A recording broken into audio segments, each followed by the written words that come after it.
What's going on, everyone? My name is Nicholas Merton here at DataDash, and today is February 19th of 2021. Well, folks, I hope you are having a fantastic day wherever you are. And in today's video, we're not only going to be talking about Bitcoin breaking up to $52,000, setting new all-time highs, and chartering close to the next big even target of $60,000, but we've also got to spend some time to talk about what's going on the Binance Smart Chain, or BSC, as BNB token is continuing to soar alongside other DeFi plays on Binance's Smart Chain. So the question here is whether or not there's going to be a flippening against Ethereum, like a lot of people are saying might happen. So we're going to be diving into all that and more right after our quick sponsor. And our sponsor for today's episode is Taxbit. The 2020 tax season is here. Calculating taxes on cryptocurrency is complex and time-consuming, but Taxbit has made it easy by automating the entire process. Link your exchanges and wallets to seamlessly pull your transactions through their tax engine and auto-generate your tax forms. Aside from automating taxes, Taxbit provides crypto enthusiasts real-time portfolio tracking and tax optimization visibility so that you can make tax optimization crypto trades throughout the year. If you're looking to stay IRS compliant, have real-time portfolio visibility, and save money on cryptocurrency taxes, then Taxbit is the platform for you. Check out the link down below in the description for more information. Alrighty, everyone, so let's go ahead and dive straight into the market here. Taking a look over the last 24 hours, we can see here that the vast majority of cryptocurrencies are in green territory here, with very few plays down here in red territory. Nothing too severe here at the moment. But again, the one thing that I want to really talk about here that we'll be diving into the altcoin space in regards to is that the Binance community, in this case, really the Binance ecosystem, has clearly stolen the stage right now when it comes to upward momentum in the market as well as volume. We've got plays like Dodo in this case, as well as PancakeSwap, the actual Binance coin itself, Venus, being some of the leading players here alongside a few other plays in the market like Ren, Dash, and Icon. But the question here that I want to dive into is whether or not this is going to be sustainable. So we'll dive into that question in just a moment. But probably the most relevant topic for all of you out there is Bitcoin, and talking about the continuation here in the trend. We've continued yet again to set in higher lows and higher highs. Every slight down day or sideways day in the sense of price action is being met with more buy-side pressure the following day. And what's really interesting is that, to be fair, whether you're looking at Coinbase, whether you're looking at Bitstamp, whether you're looking at even the tether pairs for a lot of markets, it still seems like so far that the volume in this case is not as substantiated as before. And this is proving again that with the mixture of the halving event as well as the absolute supply shortage that started to hit the spot exchanges, price is starting to really go vertical.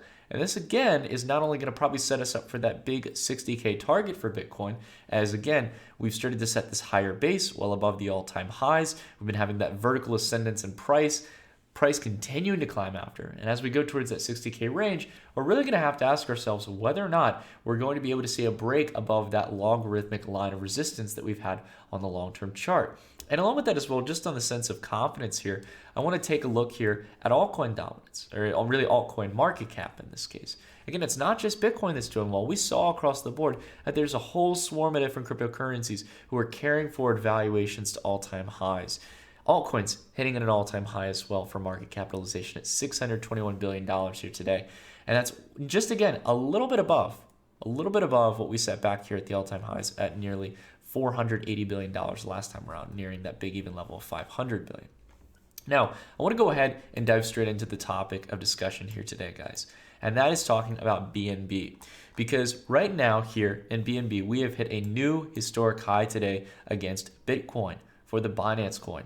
And I have to say, no matter what, I got to give him props in this case. It's very interesting to see this kind of vertical momentum, as there has been a narrative over the last few days that Binance might be able to completely flip or basically take over the dominance that Ethereum has had in the market for decentralized finance. And to be completely fair, there have been some tools built on the Binance Smart Chain that have been utilized by a good range of users and does charge a lot lower gas fees. But it's important to understand the differences between Ethereum and Binance Smart Chain and really just try to take it against the pros and cons here in this case, not to be biased one way or the other. Again, as someone who has been following DeFi for a long time, I'm really not specifically tied to any chain. Sure, Ethereum has the most developed ecosystem, but who's to say that Binance can't come along and build something? The only thing we need to ask ourselves is what's the difference between Binance Smart Chain and the Ethereum blockchain? Well, if we go here again, there's a good article here that actually starts to detail why the Binance Smart Chain has started to explode. There's really two major applications, PancakeSwap and Venus, which we'll take a look at in just a minute, that have been skyrocketing off the charts. But again, I want to build into the point here of whether or not this momentum can continue to go up. But let's first talk about what the difference is between these two chains. The ironic thing overall is that the Binance Smart Chain is actually extremely similar to Ethereum. They share the similarity in the sense that Binance Smart Chain is basically a direct fork off of the Ethereum blockchain in the sense of how it functions, how Solidity and code can be brought over from the traditional Ethereum applications that exist into the Binance Smart Chain ecosystem. So all that functionality is seamless. It was a pretty smart strategy move in this case, and this is why, again, we've been very big on a variety of different blockchains that have tried to compete with Ethereum by allowing for that Solidity code to be brought over, that existing framework to just be brought into their ecosystem. The big difference here as well is that Binance Smart Chain in this case has a few select validators in this case. Unlike Ethereum that goes through a mining process and has the thousands of nodes across the world in a very decentralized format, Binance is a lot more centralized. Now, that's not inherently a terrible thing immediately, but as more assets grow on the network, just like how you have more assets on a centralized exchange, that can be a cause for concern if there aren't proper checks and balances. So again, that's something to keep in mind in the sense that it's less decentralized and therefore to a degree less secure, right? But outside of this as well, the benefit of being more centralized in the interim and going towards a path of possibly more decentralization in the future, the Binance Smart Chain has been able to actually build out a system in this case where gas fees are practically non-existent. To make a swap on something like Uniswap on Ethereum could take anywhere from 10, 20, 30, 40 bucks. But at the moment, if you're trying to make a swap on the Binance chain, well, that same exact swap, no matter the amount that you're trading, could be as low as a penny to 5 cents. And I have to be honest, at the end of the day, I think people, much like we've seen with traditional exchanges, will favor in this case utilizing what's going to be the cheapest solution versus going after what's the absolutely most decentralized. And I have to say this as someone who's built in the Ethereum ecosystem. So Binance is starting to garner this momentum here. And if they continue to have this leverage of having such low fees, the brand reputation that they have, and the network effect that they have, they could very well become a major player in the DeFi ecosystem. But I really do believe that DeFi, at the end of the day, is going to have one winner in this case that's really going to start to capture the market, because when we talk about blockchain networks, there is, in this case, a very strong network effect when you start to have interacting DeFi applications with one another. And again, I really support all the development in this ecosystem. But the one critical thing here that is going to determine Ethereum's dominance on the market when it comes to DeFi or decentralized finance is an implementation of layer 2 scaling. And we haven't seen this yet in the sense of some of the major protocols like Uniswap, but supposedly it may be in the works as they've been continuing to announce that they're working with scaling solutions like Optimism. That is going to be the game changer. If we get any news of this coming into Uniswap v3, which should be coming up relatively soon, then in this case, we can be really anticipated here for the future of Ethereum still leading in the DeFi space. But that all being realized, I got to be honest, in the interim, Binance is definitely looking quite nicely, right? So take a look, for example, we've got PancakeSwap, which has all these different types of interactions. For those who are into yield farming, I'm not really a big fan of it. There's also pools, lottery system, collectibles, and the major feature here, which is actually being able to do automated market maker trades, just like you would through Uniswap. And you can plug in your wallet. Again, you can use MetaMask, connect to the Binance Smart Chain, and go ahead and interact with it just like you would traditionally with Ethereum. And again, the statistics here, if we're taking a look at some of the dApps here, now in the sense of the balance on PancakeSwap, it's number 8 here. And this is, again, a big point here that I'd say that in the sense of actual assets under management, Binance Chain, and more specifically PancakeSwap still here, is far away from some of the larger DeFi protocols. Now, Venus, on the other hand, has around $4 billion in assets. So they've been leapfrogging up there. That's one of the Binance Chain plays here. But again, Ethereum still holding the heavy weight here, again, with Ethereum being a larger asset. And outside of that as well, more general assets living on the Ethereum ecosystem than on the Binance Smart Chain. PancakeSwap statistics looking good here overall. Assets under management increasing in tandem with users. Looks pretty good overall. And outside of that as well, I really recommend, if you guys haven't, we actually had way back in the day, like after the summer bull rally, talked about Venus when it was like a 10 or $20 million crypto. Unfortunately, I had sold my position in that case, but Venus now is like taking off like a rocket. So it's good to understand at least the tech here and what they're doing. Some of these protocols are taking very unique approaches. They're either aggregating one or two major DeFi protocols from the Ethereum blockchain onto the Binance Smart Chain, or they're doing something entirely new or unique to some capacity. Now, a lot of you are going to probably ask me, Nick, are you buying any of these? Are you looking to acquire any of these tokens?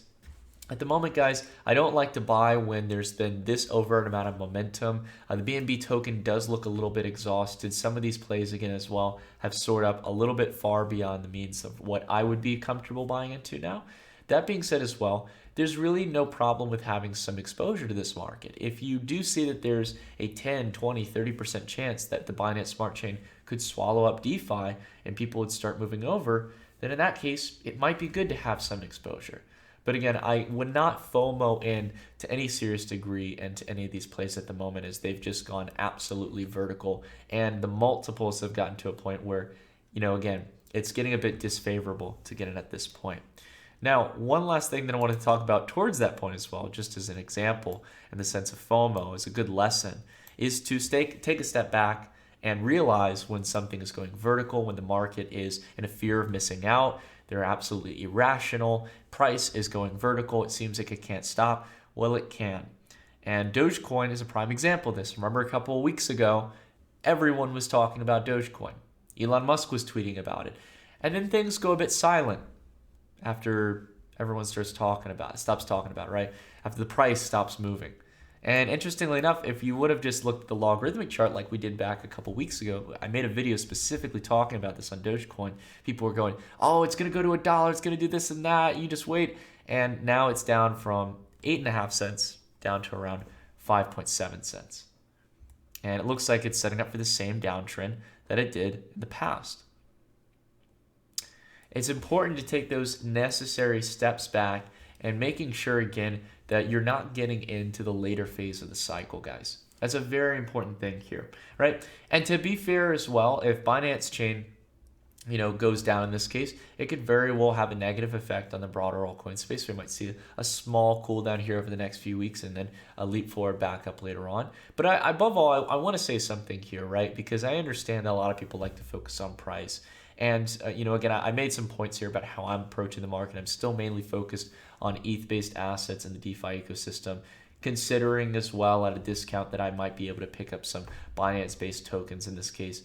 That all being realized, it's really exciting to see competition coming into the space here. I'm all in favor of more applications in this case, either providing DeFi services or being able to provide, services in a better format or favoring certain features over others. Some people really do want to have a low-cost transaction in this case. That's probably the most major priority for most people because in this case, with Uniswap, and we're really feeling with this with Digifox at the moment, a lot of people who are just everyday traders, maybe trading $100, $500, it doesn't really make sense to use a decentralized exchange like Uniswap at this point. So what it does more than anything is it calls for competition. It calls for people to get their teams together, coming together and realizing that this is the time to innovate, to risk take, and to basically build the best protocols possible. And for me personally, again, you can be biased about what you invest in and things of that sort. I'm not really for that. I'm really here to say, let's see who wins in this case. Let's see what projects come out and really take up that market share. Because for me, it means that there's going to be better services. It's going to accelerate investment in time and development into DeFi. And to me personally, that's what matters most of all. But again, very, very excited about all this as well. And again, at the end of the day here, when it comes to DeFi, it's very important as well to be prepared about not only for cryptocurrency trades where you have capital gains, but also for potential yielding opportunities as well. And understanding that there are taxable events for these. So that's why I recommend, if you guys haven't already, check out Taxbit. They're a really solid partner here on the channel. And again, as we step closer and closer to tax season, again, it is very important whether you're filing to the IRS or other tax authorities across the globe. It's very important to get that tax documentation done, get all those exchanges and wallets integrated. You can do it for free through Taxbit, and from there you can see whether or not you want to actually pay to get your forms generated. And on this topic of high gas fees and competing blockchain protocols, it's really important to see as well how Ethereum projects are going to adapt in the interim. And one really important piece of news that I wanted to share with you all today for a project I've been working with, Benchmark Protocol, is the recent partnership with Polygon, formerly known as Matic Network, one of the major layer 2 scaling solutions on Ethereum. And the really cool thing about this is that they have a prime example here of how DeFi projects and Ethereum are going to have to adapt to the coming times of layer 2 scaling. So for example, with the bringing of the XMark token in this case, which is a non-rebasing form of their native token, the benchmark token or mark token. In this case, this gives them two benefits by going over to Matic. First off, they get cross-chain exposure, so they can start to communicate with other blockchains and move the mark token, or the XMark token more specifically, onto other different types of ecosystems in DeFi. And outside of that as well, in the sense of efficiency, they can possibly bring in higher throughput for transactions, utilize it in other protocols cross-chain, and outside of that as well, pay a lot less gas fees when interacting with it, using it as collateral, using it for payments, etc. So again, this is a prime example here of how we're going to see the broader DeFi ecosystem continue to evolve. And if you want to learn more, feel free to check out the Benchmark Protocol. It's a really exciting project. It's one of many rebasing projects like Ampleforth that I've talked about here on the channel. But that being said, everyone, that's it for today's video. I really appreciate you all making the time to listen in. And if you like this content, the only thing I ask for is that you give it a like and consider subscribing, as well as hitting the bell icon if you haven't already. It's one of the best things you can do here for the channel. That all being said, everyone, thank you all so much for watching. I hope you're having a fantastic day wherever you are, and I'll see you all in the next one. Take care, everyone.